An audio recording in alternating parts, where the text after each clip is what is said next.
Cuando nuestro Señor Jesús llamó a los discípulos por primera vez, no les escondió el propósito, no les dijo qué iba a hacer con ellos, no les dijo promesas falsas. Cuando Jesús llamó a los discípulos por primera vez, no les dijo: los haré famosos, ricos y millonarios. No les dijo: ustedes nunca se me van a enfermar. No les dijo: todo lo que ustedes hagan va a ser bueno. No, lo primero que les dijo es: síganme y los haré pescadores de hombres. ¿Qué era eso? ¿Tendrían ellos idea? Por supuesto que no. Ellos son pescadores de profesión y pescadores de hombres, y lo siguieron, dice la Biblia. Es lo más raro. ¿Por qué lo siguieron si no saben qué es ser pescador de hombres? Lo siguieron porque momentos antes de eso vieron cómo Jesús, a una orden suya, los peces solitos subieron a la red y tuvieron una pesca milagrosa. Tan milagrosa que sus redes se rompían, dice la Biblia. Después de eso, Jesús los llamó y les dijo: los haré pescadores. Dijo: no sé qué sea eso, no sé qué es ser un pescador de hombres, pero yo te sigo porque he visto tu poder. Y años después, estos hombres terminan siendo pescadores de hombres. Predicaban un mensaje y las personas aceptaban a Jesús como el Mesías, como el enviado. Terminaron siendo pescadores de hombres, y el llamado sigue siendo el mismo. Ser un seguidor de Jesús es ser un pescador de hombres. Sin embargo, algo pasó durante el tiempo que llegó a tenerse la mentalidad, la idea que ser seguidor de Jesús todo es para mi beneficio.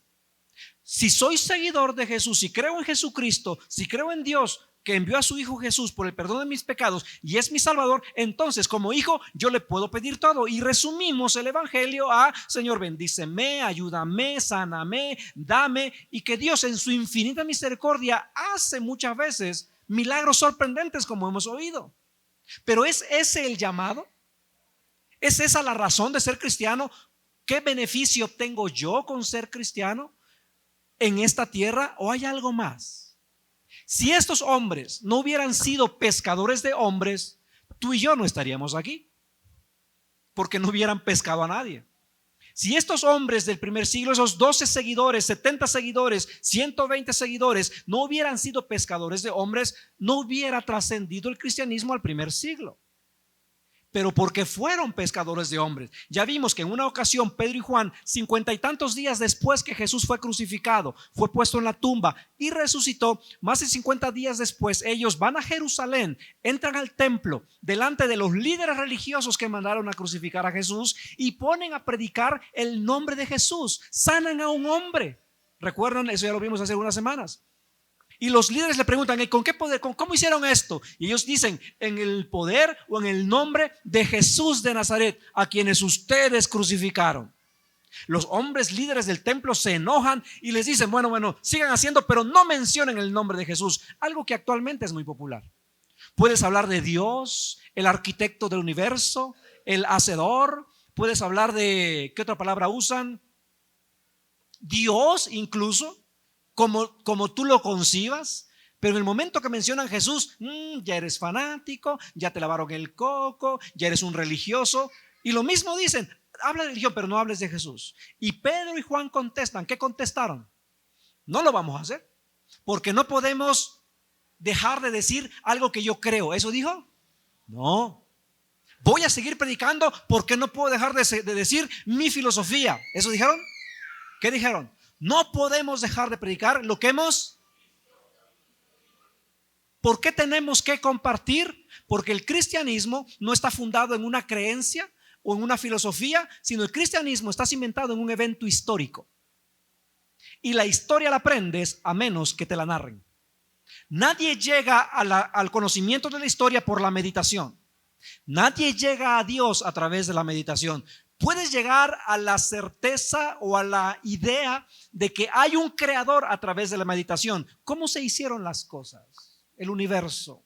El universo constantemente está en expansión. Si nos vamos para atrás, que es lo que hacen los científicos, entonces se va reduciendo. ¿En qué punto inició el universo? Ahí surge la teoría del Big Bang. ¿Quién hizo eso? ¿Quién originó la chispa? Meditando puedes llegar a la conclusión que quizá Dios es bueno o el creador del universo es bueno, porque mira la naturaleza, cómo tiene un ciclo todo tan perfecto. Mira los bosques, es verdad, hay cosas tristes, pero mira qué hermoso universo, qué el planeta tan hermoso. Puedes llegar a la conclusión de que el creador es bueno, pero no llegarás a la conclusión que el Creador envió a su Hijo a morir a la cruz por el perdón de tus pecados, ¿por qué no vas a llegar a esa conclusión? Porque es historia. Y la historia la tienes que narrar. Por eso somos pescadores. Ahora, el proceso de la pesca, hablando en términos del mar, del río, es sencillo, ¿no es cierto? No sé cuántos hayan pescado en alguna ocasión, aunque sea un zapato en el río. ¿No? El sistema o la idea es sencilla. En los ríos están los peces o en el mar están los peces. Tienes que una caña, un palo, una varita, un hilo, algo que no se rompa, y una carnada, ¿no es cierto? En resumen es eso. Si el pez es más grande, obviamente puede ser una vara de madera que cortas, una ramita que cortas en el bosque, o puede ser una caña de fibra de vidrio comprada en la mejor tienda de deportes, puede ser un hilito de cáñamo que tú compras, o puede ser el mejor hilo, y puede ser la carnada, un pedacito de carne, un gusanito, o puede ser la mejor carnada. Pero el proceso es el mismo, ya sea que pesques un charlito, una sardina o un tiburón. El proceso, la idea es la misma. Un pez, una carnada atractiva, un hilo, una vara, no es complicado. Y el principio para la pesca a la cual Jesús invitó a los discípulos no es complicado. El principio es el mismo. A veces la gente no quiere escuchar de Jesús. Es la realidad. Muchas veces porque los cristianos lo hemos hecho complicado. Porque empiezas a hablar de Jesús acerca de los jinetes del Apocalipsis y ahí ya los perdiste, ¿no? Empieza a hablar de Jesucristo acerca de Levítico y ahí ya los perdiste. O algunos rechazan el cristianismo porque te conocen. Seamos honestos, ¿no? Porque te han escuchado, te han visto y dicen, yo soy mejor persona que él se dice cristiano. No, hombre, han rechazado el cristianismo, pero quizá no están rechazando a Jesús. Han rechazado una religión. Muchas personas no se acercan al cristianismo porque muchas veces los predicadores lo hemos hecho complicado y no han entendido qué es ser cristiano. Pero el evangelio no es complicado. Y eso vamos a ver brevemente hoy. El evangelio no es complicado y la pesca tampoco debe serlo. El evangelio, lo interesante o lo increíble es que no importa el antecedente de cada persona. No hay algo así como vas a evangelizar a los australianos. Mira, aquí está el librito, 4 métodos para evangelizar a los australianos. Voy con los mexicanos, aquí es un poquito más complicado, 89 formas de evangelizar a un mexicano. No, el principio es lo mismo, el principio es básico, pero una vez más se ha hecho complicado a través del tiempo y por eso, escucha, las personas rechazan lo que creen que es el cristianismo, cuando muchas veces en realidad están rechazando una caricatura, una distorsión del cristianismo. Si les preguntas a algunas personas, oye, ¿practicas el cristianismo? Es ahí donde prohíben todo, ¿no? Una distorsión del cristianismo. Oye, ¿practicas el cristianismo? Es hacer una serie de cosas. Eso es una distorsión del cristianismo. Y mucha gente rechazan la distorsión del cristianismo y no se han dado o no hemos sabido presentarles lo que es el cristianismo. Y hoy responderemos 2 preguntas sencillas. 1, si vienes por primera vez, si no tienes una relación con Dios, para que entiendas qué es el cristianismo. Y si tú ya eres cristiano, tienes una relación con Dios, para que puedas explicar qué es el cristianismo. Es sencillo. Lo puedes aprender de memoria y lo puedes aplicar en tu familia, con tus hijos, con tus hermanos. La pregunta que vamos a responder es, ¿qué es ser cristiano? ¿De qué se trata el cristianismo? ¿Cuál es el mensaje del cristianismo? Quizá no podamos desentrañar los misterios del anticristo. Quizá no podamos desentrañar el nombre de los caballos o del jinete que cabalgan los del Apocalipsis. O cuántos Josés hay en la Biblia. Son preguntas interesantes, pero las preguntas importantes son: 1, ¿qué necesita saber una persona para ser cristiano? ¿Qué necesita saber una persona para ser cristiano? ¿Qué necesita hacer una persona para ser cristiano? ¿Qué necesita saber? ¿Qué necesita hacer? En eso se resume el cristianismo. Y la respuesta es la misma para todos. Sencilla, simple, una vez más. Pero de alguna manera lo hemos hecho complicado. Volvamos a lo básico, al primer amor, a la esencia. De manera que las personas que amamos, los amigos, los conocidos, que están rechazando el cristianismo cuando menos sepan que están rechazando el cristianismo y no una idea del cristianismo y no un concepto que ellos tienen del cristianismo, no una caricatura del cristianismo. Cuando menos es su prerrogativa, no tienen por qué aceptarlo, pero muchas veces están rechazando algo que ni siquiera es cristianismo. Quizá alguna de las razones por las cuales las personas no quieren entrar es por lo que ellos piensan que es. Algunos otros quizás son escépticos.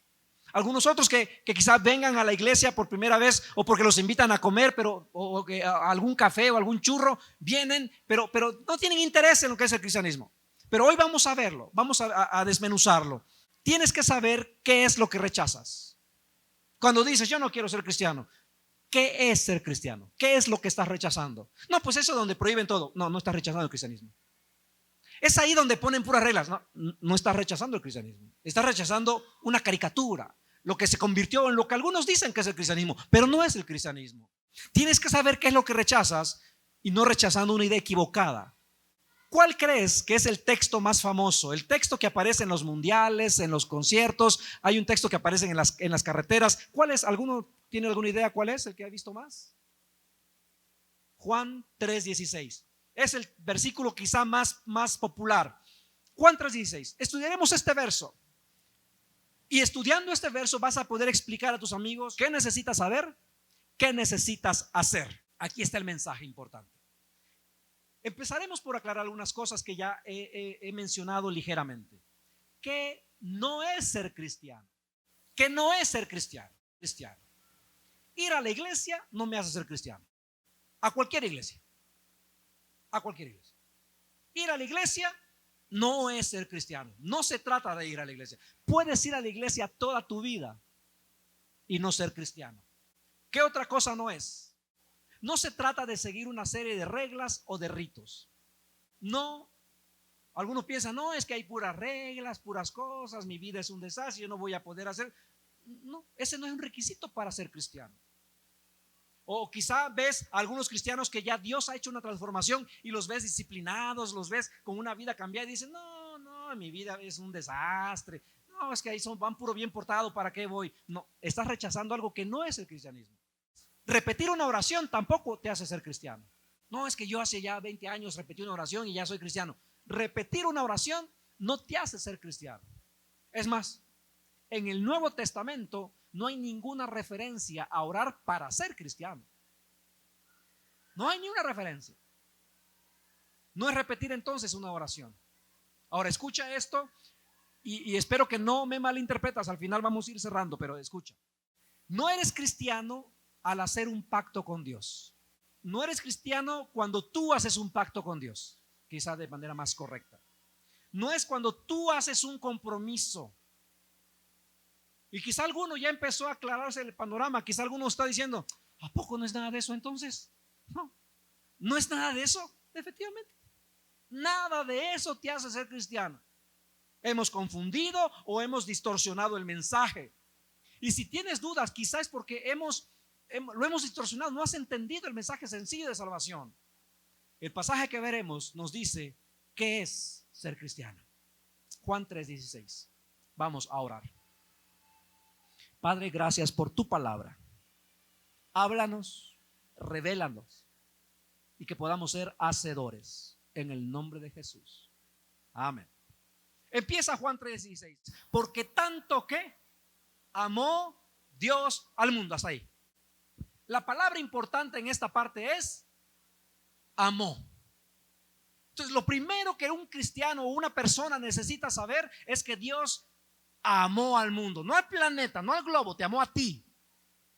Dios amó al mundo, a la humanidad. Esa es la primera buena noticia. Mucha gente corre de Dios porque piensan, es que me viene persiguiendo, me va a guardar la fiesta, me va a castigar, me va a echar en cara todo lo que he hecho. Algunos piensan que Dios los persigue para castigarlos.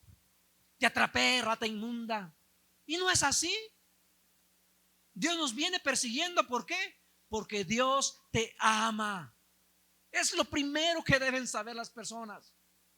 Dios tiene un amor profundo. Y en algún momento todos hemos querido correr de Dios como si fuera posible, ¿no es cierto? En algún momento todos hemos querido, como decía Vilma hace un momento, conocía de Dios, pero no le buscaba como sabía que debía buscarle. Estoy, pero no estoy. Huimos cuando decimos, yo no quiero ser cristiano, quizá después. ¿Por qué querer escapar de alguien que te ama? ¿Por qué querer huir de alguien que te ama? Y eso es lo que la humanidad, las personas necesitan saber. Dios amó al mundo. Dios no odió al mundo. No lo ignoró. No es enemigo. No dice, porque tanto ignoró Dios al mundo, que no les dio nada. No, porque tanto amó Dios al mundo. Lo primero que deben saber es entonces que Dios amó. El verso continúa. Porque tanto amó Dios al mundo, que ¿qué? Que dio a su Hijo unigénito. Dios amó y Dios dio. Entonces, ¿sabes qué tienes que saber para ser cristiano? Dios te ama. Pero es que yo he hecho eso. Dios te ama. Pero es que hay cosas en mi vida que Dios te ama. Es que he intentado. Dios te ama. ¿Qué es lo que necesitan saber las personas? Dios te ama. Que Dios lo amó. Y lo amó tanto que dio a su Hijo. No tienes que saber cuántos años tiene la tierra. No tienes que saber cuándo será el fin del mundo. No tienes que saber por qué la maldad. Lo que tienes que saber para ser cristiano es que Dios te ama.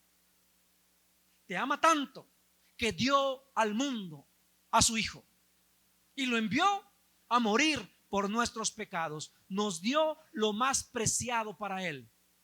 Eso prueba que Dios te ama.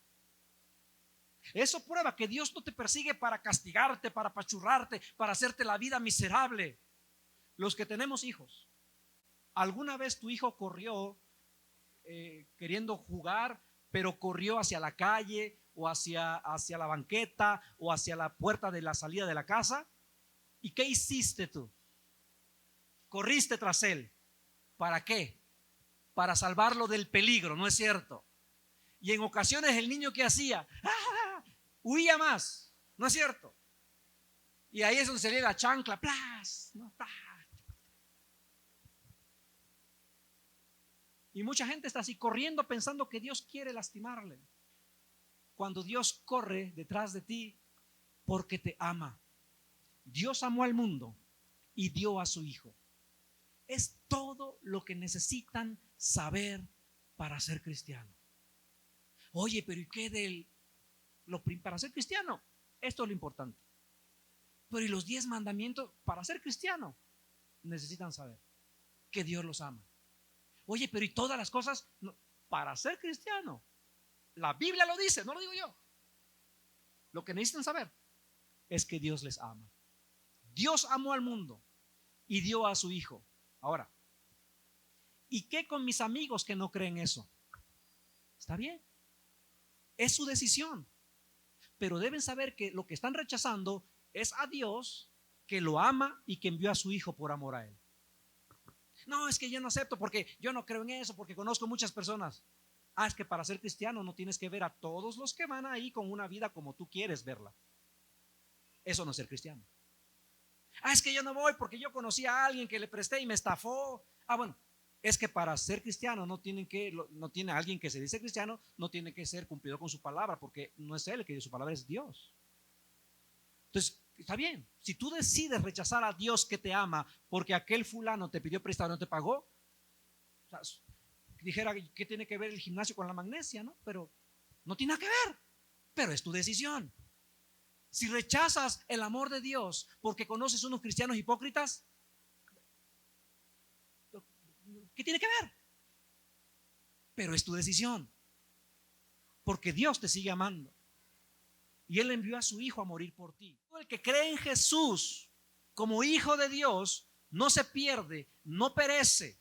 Entonces, lo que tienes que saber uno es: Dios ama y Dios da. ¿Y qué necesita hacer? Creer en Él. Oye, pero ¿a poco no tengo que decirle, prometerle desde ahorita, ya voy a querer a mi suegra? No, no tienes que prometer eso. Es que mira, es que desde ahorita entonces ya voy a portarme bien. No tienes que prometer eso. Tienes que creer que Dios te ama. envió a su Hijo Jesús en la historia, porque el cristianismo es histórico. Recuerdan, vayan uniendo todos los mensajes. Envió a su Hijo a morir en la cruz. ¿Y yo qué hago? Lo creo. Otra forma como se traduce creer es confiar. Necesitas confiar, porque una cosa es creer, pero otra cosa es confiar. Voy a pedirle un voluntario. A ver, pasa Santi. Una cosa es creer, porque todos sabemos creer, pero no todos sabemos confiar. Porque creer y confiar no es igual. Es otra cosa. Mira para allá, por favor. Le voy a pedir a Santi, esto lo hacen como ejercicio en los trabajos, para el trabajo en equipo. Él sabe que, no me mires, no, tú mira para allá. Él sabe que estoy acá atrás, y yo le voy a decir lo mismo, que se aviente, y ahorita se avienta para adelante, ¿no? Que se aviente para atrás y que confíe que yo lo voy a recibir, que yo lo voy a sostener.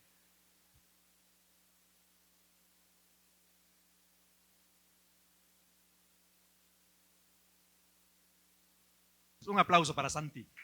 Una cosa es creer en Dios, otra cosa es confiar en Dios.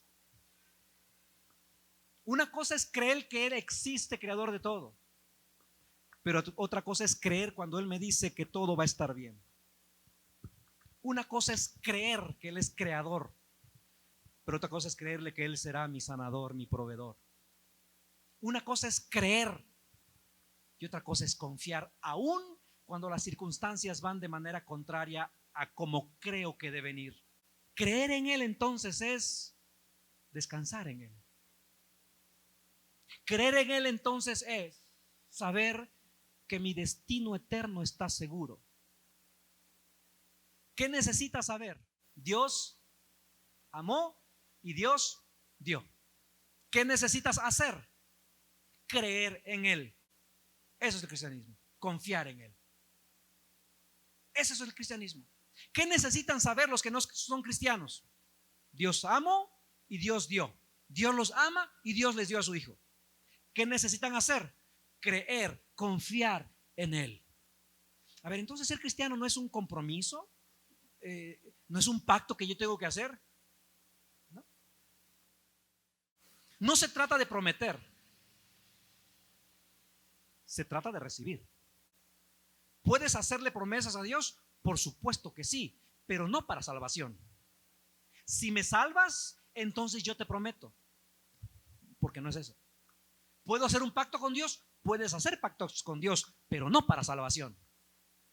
Señor, yo me comprometo todos los días, yo voy a orar en las mañanas. Puedes hacer un pacto con Dios, pero no para salvación. Señor, si tú me salvas, si tú me perdonas mis pecados, yo te prometo que eso no viene en la Biblia. No es un pacto, no es un compromiso, no se trata de prometer, se trata de recibir. No es darle a Dios, sino recibir su regalo, porque Dios amó, me dio, yo creo, y porque creo, confío en Él. Jesús nos dice qué es lo que se obtiene con el regalo que recibes como resultado de creer en Él. El verso Juan 3:16 termina así: para que todo el que cree en Él, ¿qué? No se pierda, sino que Dios amó, Dios dio, yo creo, y como resultado de creer tengo vida eterna. ¿Qué tenemos? Ahora escucha. La vida eterna no es una promesa que se circunscriba solamente a los cristianos. La vida eterna no es la promesa de vivir para siempre. No es que por ser cristiano viviré para siempre. Somos seres espirituales, somos seres tripartitos, cuerpo, alma y espíritu. El espíritu no muere. Entonces todos viviremos eternamente. Los que creen en Dios como los que no creen en Dios. Entonces la promesa de la vida eterna no es porque he creído, sino la promesa de la vida eterna es una promesa de estar con Él. Todos somos espirituales y todos viviremos para siempre en algún lado. Por eso la importancia de ser pescador. Porque todos somos espirituales y todos vamos a vivir para siempre en algún lado. Tú eres espiritual y quizá tú te has hecho esa pregunta. No importa que creas o no, la pregunta quizá ha rondado en alguna ocasión o te has puesto a considerarla en alguna ocasión: ¿qué pasará cuando muera? ¿No te has preguntado eso? ¿Qué pasará cuando muera? Y uno te puede decir: pues, ¿cómo? ¿Cómo? ¿Es que no sabes? Te maquillan, te ponen en un ataúd y te ponen bajo la tierra. ¿Por qué preguntas? Porque hay algo en ti, ¿no es cierto?, que sabe, y eso la palabra lo dice. Dios puso eternidad en ti para que le anheles, para que le desees. Esa idea incompleta que tenemos de revelación de que vivimos para siempre está ahí porque Dios lo puso ahí. Porque te has preguntado: ¿qué pasa después?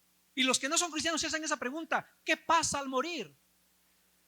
Porque tienen algo en ellos les hace saber que la eternidad es real. Porque llevamos las huellas de Dios, somos eternos porque fuimos hechos a su imagen y semejanza. Entonces la promesa de la vida eterna no es solo para los cristianos. Entonces, ¿a qué se refiere?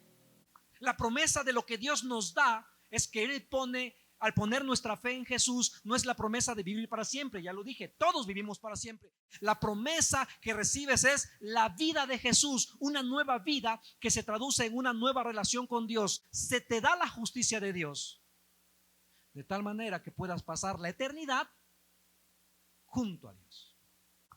Es por eso que los que son cristianos con el tiempo cambian. Es por eso que algunos ven a un cristiano que tiene años. No es que los cristianos, mira, mucho tiempo como que se presentó al revés del cristianismo. Es que para ser cristiano, no, pero primero, mira, no, para que vayas, no, primero, no, quítate ese tatuaje, no te pintes el pelo, no te pintes los labios, deja esto, deja aquello, bla, bla, bla, bla, bla, bla, y entonces ya puedes llegar. ¿Para qué voy? ¿Me entiendes? Muchas veces se presentó el cristianismo, primero cambia y después ven. Y eso no es el cristianismo, eso no viene en la palabra de Dios. Primero cree, recibe, y en la intimidad con Dios, en la constancia de tu caminar con Dios, hay una transformación. Pero no es para que puedas ser cristiano, sino porque eres cristiano. Ahí es donde sucede la transformación. No oirás a un cristiano decir que desde que se hizo cristiano ya no se esfuerza por ser disciplinado. Tengo años ser cristiano y me cuesta ser disciplinado. No dirás, aún no, desde que soy cristiano, ya ni el pecado ya ni lo veo, ni lo huelo. No, batalla. Pero es con la intimidad, con la constancia de la relación con Dios que sucedió un cambio. Que lo que antes era una carga imposible de sostener, ahora se da cuenta que ya no es la misma batalla. Hay nuevas, hay otras. Eso es la vida de Jesús. Ahora, con la revelación del Espíritu Santo, mira, después las cosas que Dios espera de un cristiano es otra cosa. Él mismo te capacita para poder hacerlo. Pero es que esas cosas que después leo, ¿por qué un libro tan grandote entonces si la salvación es tan sencilla? Porque hay unas cosas que tenemos que entender. La palabra, la Biblia es una revelación del deseo de Dios constantemente revelándose de cómo ha trabajado con sus hijos. Pero la esencia para ser cristiano es sencilla. Después, lo que Dios demanda, lo que Dios pide, Él mismo te da de su Espíritu Santo para poder cumplirlo. Ese es ser cristiano. ¿Qué necesita saber entonces alguien para ser cristiano? Ay, Dios mío, voy a empezar una vez más. El proceso de la pesca es sencillo. Hay un pez, una carnada. ¿Qué necesita saber? ¿Qué necesita saber una persona? ¿Qué necesitas saber? Espero que hayan dicho lo que porque amén. No entendí. ¿Qué necesita saber una persona? Y Dios dio. ¿Qué necesita hacer una persona? Y como resultado de creer, ¿qué recibe? Dios amó, Dios dio, yo creo, y porque creo recibo. Dios dio, Dios amó y dio, yo creo, porque creo recibo. Dios dio, Dios me amó tanto que dio a su hijo a pesar de como yo era. Me amó tanto que dio a su hijo. Yo le creo. Y le creo porque lo vi en la cruz, en la historia, porque es un hecho histórico. Hay más evidencia de Jesús que del emperador Julio César, Nerón, de cualquier otro emperador. Hay más evidencia histórica.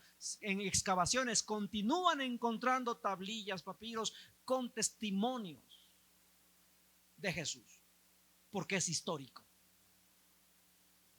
porque sus restos no fueron encontrados. Dios me amó, que dio a su hijo.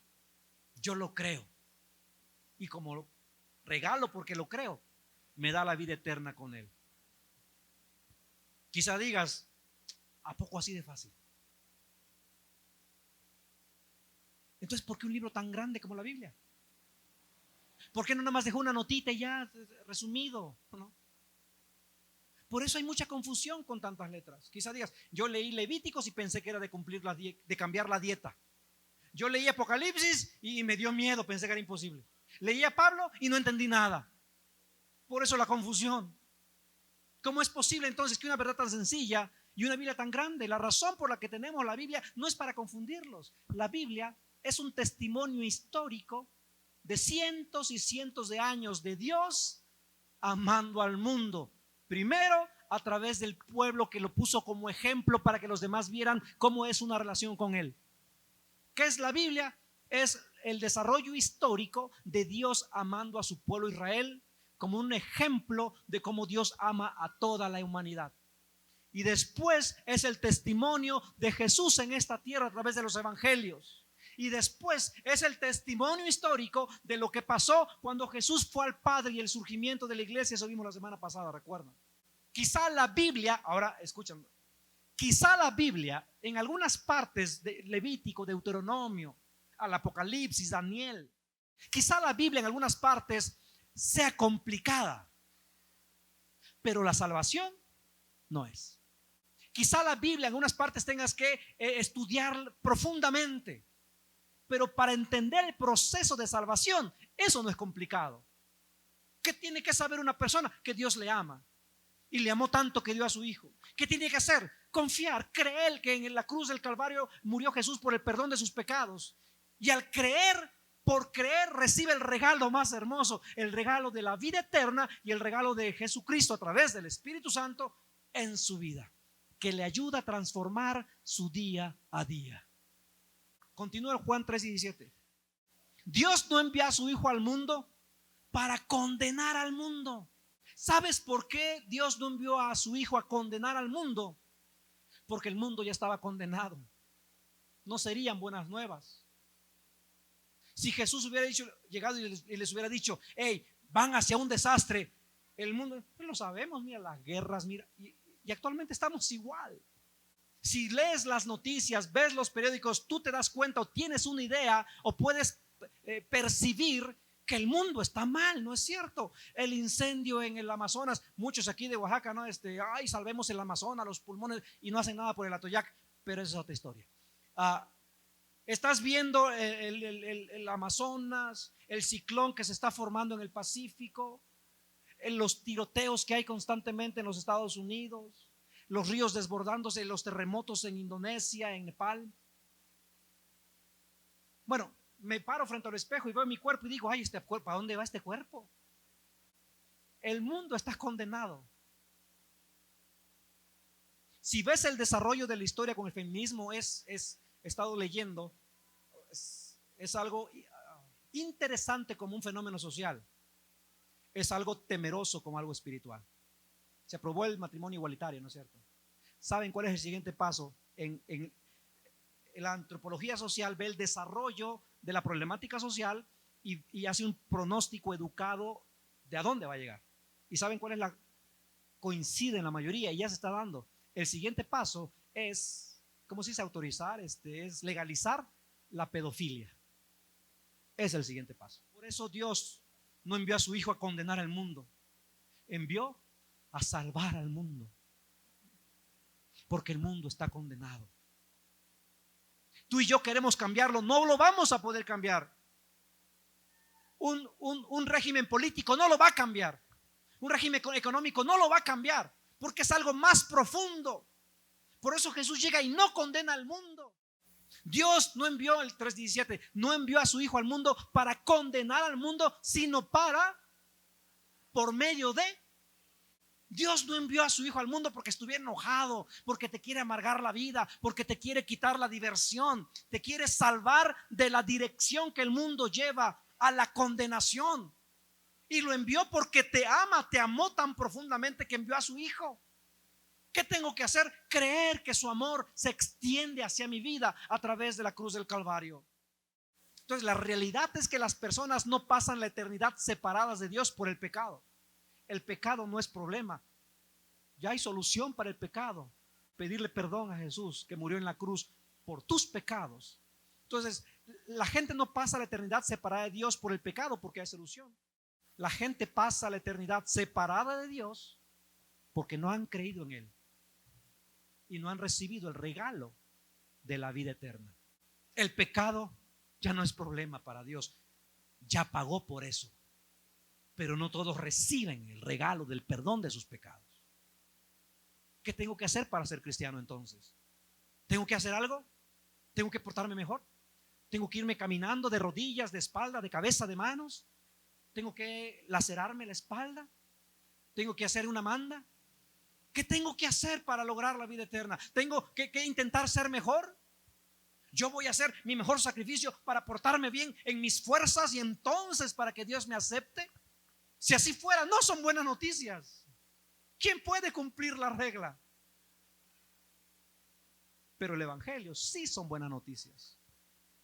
Tan buenas noticias que empiezan: porque tanto amó Dios al mundo que dio a su Hijo unigénito, para que todo aquel que en Él cree no se pierda, mas tenga vida eterna. Porque Dios no envió a su Hijo al mundo a condenar al mundo, sino a salvarlo por medio de Él, por medio de Jesucristo. Dios amó, Dios dio. Yo lo creo, confío, y porque creo, recibo el regalo de la vida eterna. Y quizá en algunos brinca la mente, pero es que es demasiado fácil para ser verdad. No tengo que hacer algo porque eso está en la mentalidad humana. El querer hacer para sentirte merecedor. No tengo que hacer algo yo, como que algo que me cueste, algo que me duela. La respuesta es no. Solo tienes que creer y así recibes el regalo de la vida eterna. Y esta verdad es lo que tienes que compartir con tu familiar, con tus amigos. Y si algunos te dicen, no lo creo, está bien. Es su decisión. Pero sabrán qué es lo que están rechazando. Sabrán que están rechazando a un Dios que los ama, que dio a su Hijo en la cruz y está en la historia, no es un invento. Sabrán que están rechazando el confiar en Él y sabrán que están rechazando el regalo de la vida eterna. Si lo rechazan, es su decisión. Pero no te pueden decir, no, es que yo no soy cristiano porque conozco a una persona. ¿Qué tiene que ver? Yo no soy cristiano porque mira a los niños muriendo en África. ¿Eso qué tiene que ver? Yo no puedo creer porque cómo es posible que haya tanta maldad y los terremotos. Y eso tiene que ver. Sabrán que son excusas o argumentos que para ellos les son válidos. Es su decisión. Pero esa sangre ya no estará en ti porque tú diste el mensaje. Nuestra responsabilidad es compartir el mensaje, vivir el evangelio. Y cuando te pregunten, oye, ¿a qué vas los domingos? ¿Ya te hicieron el coco wash? No, es que en la historia está Jesús, no puedes negar, Jesús caminó en la historia, dividió la historia 2019 después de Cristo. Y ese Jesús histórico murió en la cruz por mi pecado. Si no hubiera resucitado, hubiera sido un charlatán como muchos, pero resucitó. Entonces yo le creo. Y porque creo, recibo el regalo de la vida eterna. ¿Por qué vas los domingos a la iglesia?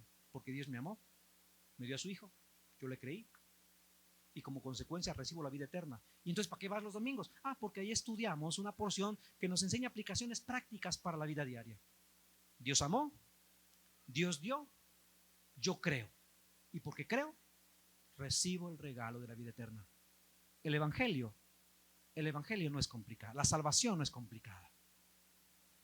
Y si a ti te dicen argumentos que no tienen que ver con el evangelio, les podrás decir, eso no es el cristianismo. Está bien que lo rechaces si es tu decisión, pero eso no es el cristianismo. Para ser cristiano tienes que saber que Dios te ama. Envió a su Hijo a morir en la cruz por ti. Resucitó al tercer día y se fue a la diestra del Padre. Yo lo creo porque está en la historia y porque que lo recibo. Y desde que lo recibí, mira, sigo teniendo luchas. Mi vida no es perfecta, pero tengo una fuerza que no sé ni cómo decirte. Tengo una paz que no sé ni cómo explicarte. Hay algo en mí superior a mí que me da paz, que me da dirección, que me hizo, que me dio la fuerza para perdonar a aquel que me ofendió. Eso impacta. Que me da la fuerza para continuar siendo fiel a pesar de que en ocasiones la vida es contraria a mi deseo. Pero Dios no me ofreció un mundo de pétalos de rosa. Dios me ofreció la salvación eterna. Y me dijo que mientras haya tribulación acá, pero que confíe porque Él está conmigo. Y sabes, así ha sido. Eso transforma la vida. Testimonios de sanidad, testimonios de milagros. Pero ¿sabes cuáles son los matrimonios más impactantes para mí? Los testimonios más impactantes para mí son aquellos en que el milagro aún no sucede y la persona sigue firme.